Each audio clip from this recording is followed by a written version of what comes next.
হচ্ছে I like to do films all the time and big screen, big canvas এটা আমাকে খুব attract করে। সো যেটার জন্য আমি আসলে আমার ফ্যামিলি থেকে আমি অনেক দূরে থাকি। এই জন্য আমার ফ্যামিলি সবাই অস্ট্রেলিয়া থাকে অনেক বছর ধরে। সো আমি আসলে ওটিটিও অবশ্যই আমি করতে চাই, ভালো কাজ, আমি আর্টিস্ট। সো আমার ক্যারেক্টার যদি আমাকে অ্যাট্রাক্ট করে আমি এরকম করতে চাই।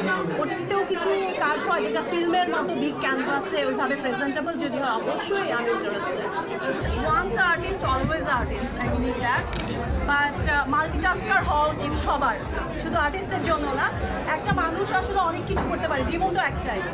সো একটা মানুষের অনেকগুলো কোয়ালিটি থাকতে পারে যেটা সময়ের অভাবে অনেক সময় আমরা ওইটাতে ফোকাস করতে পারি না।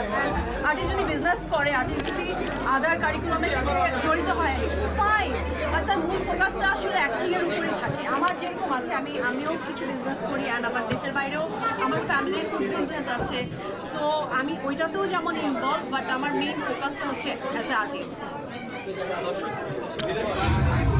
দর্শকদের কাছে আমার অনেক কৃতজ্ঞতা, অনেক ভালোবাসা, অনেক আপস অ্যান্ড ডাউনের মধ্য দিয়ে আমরা যাই। অ্যান্ড সবার আগে ফিল্মের উপর ইফেক্ট পড়ে যায়, যে দেশের পরিস্থিতি হোক বা যে কোনো পরিস্থিতি হোক, তারপরে দর্শকরা আমাদের সঙ্গে আছে, আমাদেরকে সাপোর্ট করে যাচ্ছে। এভাবেই অলওয়েজ থাকবেন, ভালোবাসবেন। Thank you so much. Thank you so much, thank you for being here.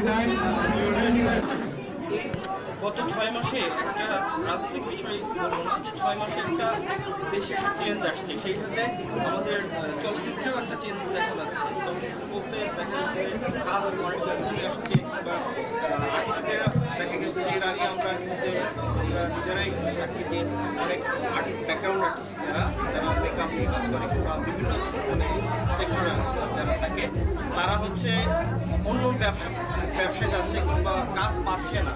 তো এই বিষয়টাতে আমাদের চলচ্চিত্র অঙ্গন থেকে আর্টিস্টদের করা